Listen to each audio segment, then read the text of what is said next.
Today on episode 7 of the Play Guitar podcast, we start getting into lead guitar. What is it all about, and what are the tools you need to get started? Also, we've got some guitar news and creating a band, so stay tuned.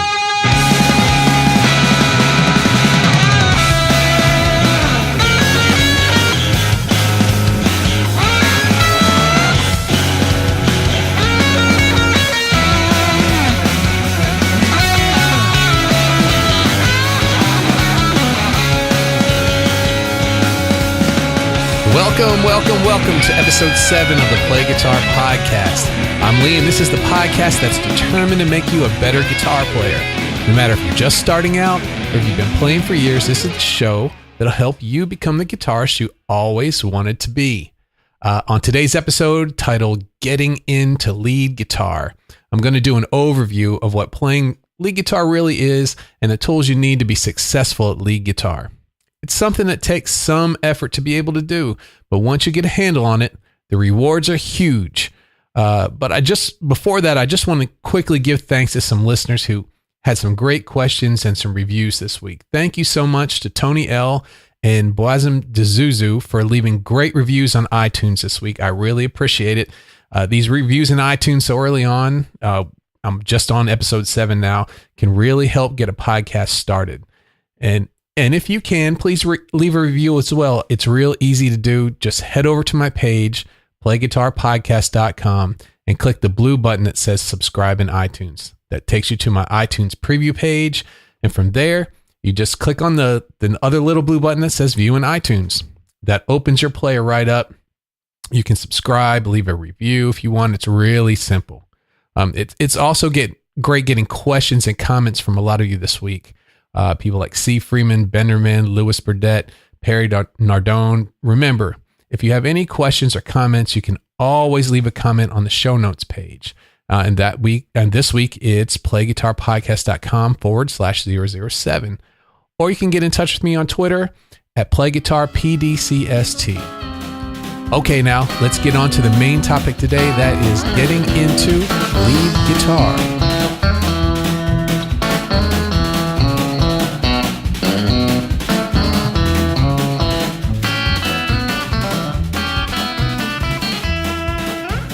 I've been talking about guitar scales for the last few episodes, and I've been trying to have some complementary content. But when I have something I feel like could help a lot of people, I like to have multiple ways for you to get it. Some people learn better reading a web page, and some people do better listening to a podcast. That's with a podcast, there's some times where you can focus a little bit better. It could be on a commute to work or at the gym. You've got some time to listen. A lot of players love to learn by video, which, by the way, I'm starting up this week on YouTube. But anyway, I try to get important content out in multiple ways to help you the best way that, the way that you learn best. But it doesn't always work out perfectly. This week, I wrote a blog post, and it's all about the 5-pattern method of learning guitar scales. The 5-pattern method for guitar scales is really the first practical step you take to really open up the fretboard. If you generally play your scales in 1 or 2 patterns, let's say the blues box, for example, you're really not using the guitar to its fullest. There's a lot more available to you over the neck of the guitar.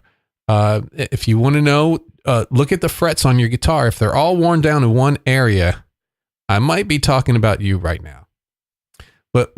So you might want to listen to the 5-pattern method. It gives you a system for knowing your guitar scales all over the fretboard. Each of these 5 patterns fits nicely under your hand and gives you the notes of a certain scale across the strings. Pretty much without you having to move your fretting hand. You might have to reach, back a fret or forward a fret, but for the most part, each pattern sits in a 4 to 5 fret space. And then when you move up the fretboard to the next set of frets above where you just played, you get the next pattern. They move up and down in order. After pattern 1, you move up to pattern 2, pattern 3, pattern 4, and pattern 5. By the time you're finished going through pattern 5, you've played all the notes of a certain scale in 12 frets. That's most of the guitar. So where do you go from there? To move on from there, you just start again at pattern 1. And that means after you get to the 5th pattern, the next one higher would be a higher version of pattern 1, 2, 3. It's like a big circle. You just keep going until you run out of frets. If you understand what I'm trying to explain to you, you'll understand that just by memorizing 5 patterns, no matter where your hand is on the guitar, you can have the scale you need in any key. That's powerful. Say you need to play a C major scale and your hand just happens to be at the 7th fret. With this system, you've got a C major scale pattern that works right where your hand is. And if you know the 5 patterns well enough, things really start cooking. Playing guitar scales starts to feel effortless, and it's great. All that being said, my blog post for this week is really visual. In the post, I share the 5 patterns you need to play for each of what I call the big 4 scales. Those are the major, minor, major pentatonic, and minor pentatonic scales. If you listen to my last episode, episode 6, I go into detail of what those scales are and how they're created, not created. I've got the fingerings for each of the 5 patterns for each of the scales, and they're all in the key of A. And if I sat here on the podcast and I talked you through each of those, I'd know I'd put you all to sleep, and I'd probably put myself to sleep too. This is a topic that's way more suited for visual mediums like blogs and videos and those things. So if you're struggling with the neck of the guitar and scales in general, I suggest you check out this week's post. It's titled Guitar Scales, the 5 Pattern System. It really is a big milestone in the journey of a guitar player. But here, today, I'm going to change course a bit. I'm going to call an audible. I think there's something better that I can deal with here today. I think it would be great just to back up a bit and talk about what we're going to do with all these scales in the first place. And that is getting into lead guitar. There's a lot of reasons for learning scales. Scales are great for songwriting. Scales are where melodies and harmonies come from. The notes you sing when you come up with a melody for a new song, they're part of a scale. And the more you use scales, the better you get at understanding how they fit the chords that you're playing them over. Scales are great for bass lines as well. The notes you use when you're walking up and down from the chords, those are scales. Scales are also essential to understand chords. We get our chord notes directly from the scales. But all those things are probably not the reason you're listening today. You're most likely here to learn about lead guitar. So let's talk about lead guitar. What is it? And why would we even want to put in so much time to learn how to do it? The lead guitar player plays melodies on the guitar. They're similar to a vocal line, and they have either a supporting or a featured role in a song. So say you have a vocal song, you'll usually hear the lead guitar play. It's either a written part or an improvised part, a melody in the solo section. And you also hear it a lot of time playing fills in the spaces in between the vocals. In between the spaces, the main vocal melody, and that creates some interest. But you'll also hear the lead guitar play the main melody in instrumental music like Joe Satriani style stuff or jazz music, with a lead guitar being the foundational instrument. Why would you want to do this? Well, because it's cool. I just love listening to lead guitar. There's something about the expressiveness of single notes played on the guitar. It's infectious to me. Whether it's Eddie Van Halen on a rock tune or Albert Lee on a country song, John Scofield on a jazz tune, or Jimmy Herring playing funky, jam music. There's something about the lead guitar that brings out your heart and soul. If you listen to Carlos Santana play a solo, you know how he's feeling at that time. It's very expressive. So what do I have to do to play this way? What do I have to do to play lead guitar? Well, to do anything well, we have to have the right tools. So the first thing you need to do is acquire your tools. The tools you need to play lead guitar, they're scales. I'm sure most of you have tinkered around with the first position of the minor pentatonic scale or the blues box. If you haven't yet, what are you waiting for? Search the minor pentatonic scale right now. In my group classes, I always start lead guitar classes with the minor pentatonic scale first. And why is that? Because it's the scale that's in 90% of the songs that they bring in to learn. Pattern 1, it's a very boxy shape. It's easy to play. And it's fun. But you just don't want to stop there. I've seen a lot of guitar players who, once they learn this one little shape, they stop. And don't do that. Don't get stuck in the mud. Just take a listen to my previous episodes and read my blog posts on guitar scales to get a plan. It'll open up a whole world of new sounds from the guitar. There's many different types of scales that can give you happy sounds, sad sounds, funky sounds, tense sounds, ethereal sounds, and many other. You get a lot of different feelings from different scales. Spend some time learning different scales and different sounding scales. You'll be glad you did. But once you have some scales, the next thing to know is how to match these scales to chords. That's the name of the game. Not all notes sound good with all chords. Only certain scales will work over a particular chord. How do you match a scale to a chord? Well, in a nutshell, the easy way to play major is to match a major scale over a major chord and a minor scale over a minor chord. It's very easy, just like that. But it does get more complicated the farther you go. But that's a good place to start.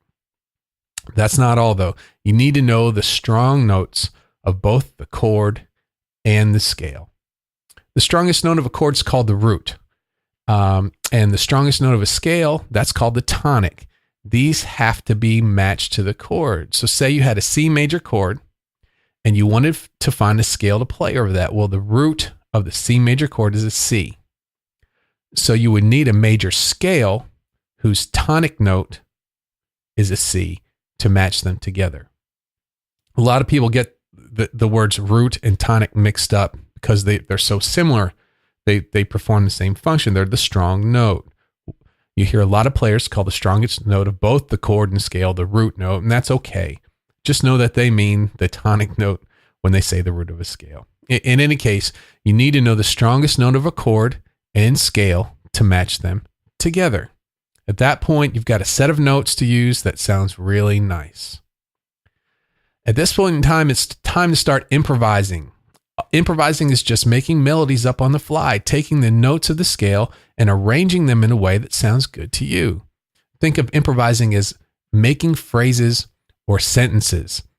This is another place where knowing where the strong note, the tonic note, is so important for improvising. When I start my students down the road of improvising, I give them this advice. Once you have your scale and your chord or your chord progression, you've got them matched. At that point, you can do anything you want. You could play one note 100 times if you want, or you could skip notes or go up and down the scale, anything you want. But when you're done saying what you're going to say, hit the tonic note. It works just like a period or an exclamation point at the end of a sentence. It says that you're done with that phrase and you're ready to start another one. What would happen if you didn't do that? What would happen if you didn't end on the strong note? What you just played, it wouldn't sound finished. It's kind of like putting a question mark at the end of a sentence. There needs to be an answer. So try this out the next time you improvise. Really listen to what the tonic note does for your lead lines. You'll also notice as you go up and down the scale that not all the notes sound strong. Some are weaker sounding than others. So try to find the strongest notes of any scale. They're always the notes that come directly from the chord that's being played. The other notes are important, but you wouldn't want to emphasize them in your lead lines. This is something I found that helps a lot of students that are frustrated that their lead lines don't sound so great. Usually they're emphasizing these weaker notes, and that can sound pretty sour sometimes. The next thing to think about when you're getting into lead guitar playing is trying to imitate the voice with your melodies. We are all programmed to respond to the human voice. The best guitarists know this and they use it to their advantage. They use techniques like bent notes, hammer-ons and pull-offs, vibrato, slides. All these things can mimic the way a human voice sings a melody. And these techniques, when you use them on the guitar, they make your lines instantly listenable. The last thing I like to bring to the attention of someone who's getting into lead guitar would be riffs and licks. A riff is a short musical, a main part of a song, and it repeats. It doesn't have to be played by a guitar, but it usually is. The beginning to Smoke on the Water is an example, or like Walk This Way from Aerosmith. Those are two great riffs. Now, riffs come from scales. And sometimes when you're improvising, you just might play something that catches your ear. And you might start playing it over and over again and think, that might sound good as the basis of a new song. So pay attention to those special melodies that you come up with when you're improvising. And a lick is just a short, catchy musical phrase. Sometimes guitar players are known mostly for the cool licks they play. They form part of their signature sound. As you improvise on scales more and more, you'll find that you like to play certain groups of notes. They feel good, and you play them over and over again. These notes could be licks that form your unique musical style. Pay attention to them and remember them. Even write them down. You'll be glad you did. So that's the overview, the basics you need to start down the path of lead guitar. It's easy to just play a bunch of notes on a scale pattern, but remember, the job of a lead guitar player is to make melodies, whether they're improvised or not. Sometimes for me, it helps to take a few steps back and think about why I'm really doing something and what the big picture is. I hope that this helped you out today. I hope helps focus you on the things you need and the reasons why you're getting into lead guitar. And let me know in the show notes or on Twitter at PlayGuitarPDCST the things you are working on with lead guitar. I'd love to hear about them, and I'd love to help you move forward.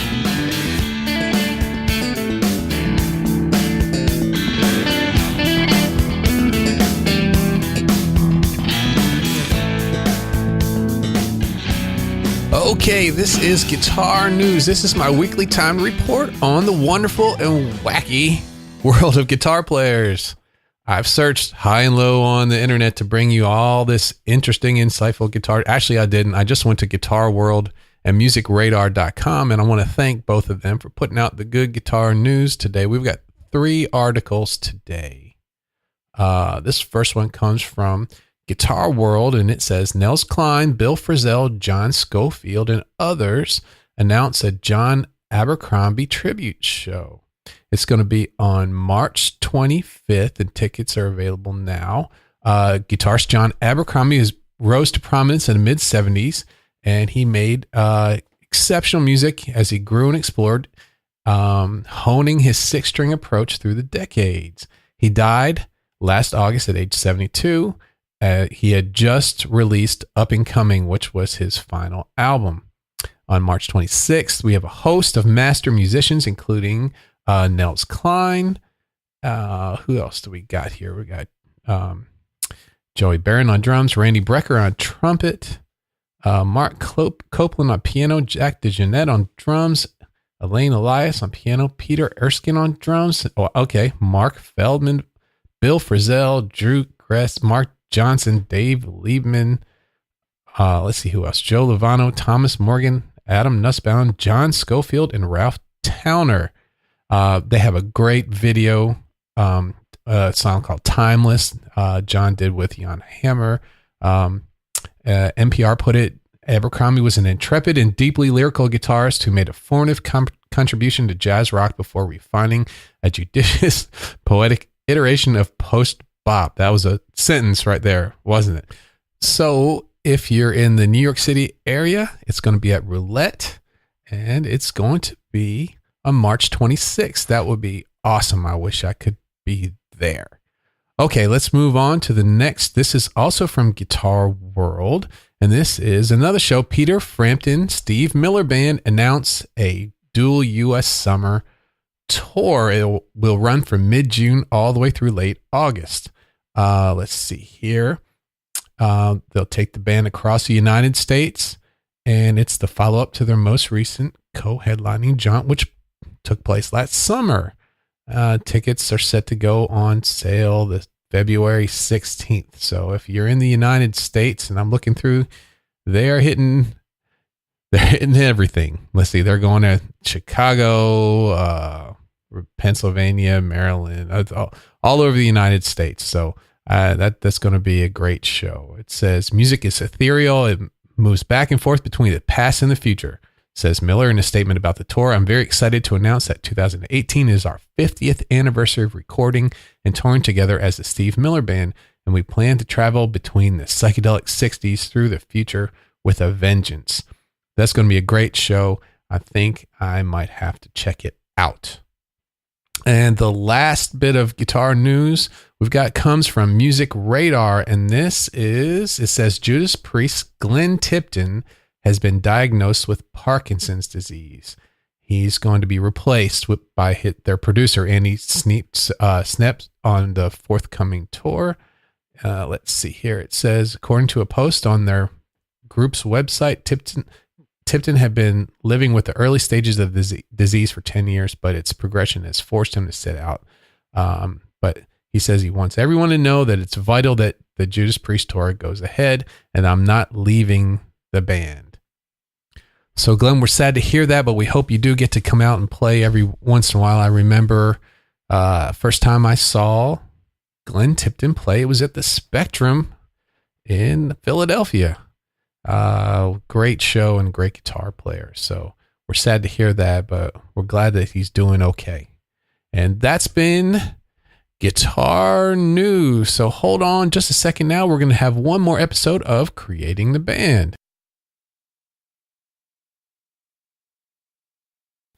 Okay, let's get into Creating the Band. This is where I share with you each week every step it takes to start from scratch, from just an idea in my head all the way through the process to end up with a working band with an album, videos, website, promotional materials, gigs, all that kind of stuff. And where I'm at right now is the very beginning. I'm just getting my ideas.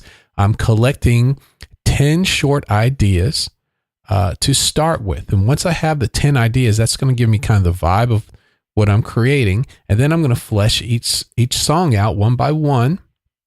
And from there, I'm going to let you know how the recording is going all the way through. So you can kind of be a fly on the wall as I put this album together.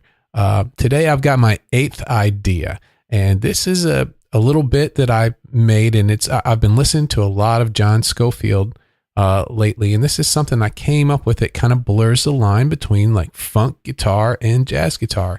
So take a listen to that right here.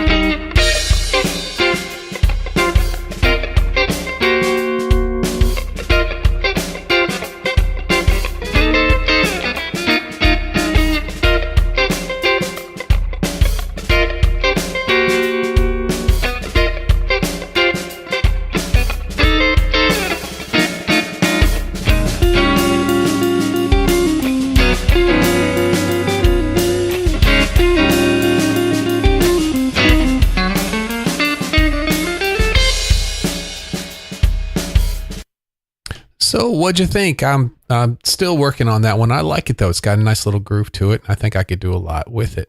So I'm going to, that's number 8. I've got 2 more left before I've got the full roster of ideas. And then I'm going to start working one at a time. And I'll show you how I, get the forms of the songs together and whether it's going to be a vocal song or an instrumental song and all those things. I'm excited about how this is going. I've gone back recently and listened to all the little clips of all the songs, and I think it's going to be really neat. So anyway, thanks for joining me on that, and it's a wrap. Thanks for joining me today for the Play Guitar Podcast. If you like what you heard, please subscribe to the show on iTunes or on your podcast player. Also, I'd really appreciate it if you could leave me a review in iTunes for the show. If you're interested in online lessons, go on over to playguitaracademy.com and join my early adopter list to get news on the opening of the site. Also, an early adopter discount. You can follow me on all of my different social media pages, and links to them are at my website, www.playguitarpodcast.com. I'm Lee, and thanks again, and I'll see you on the next episode.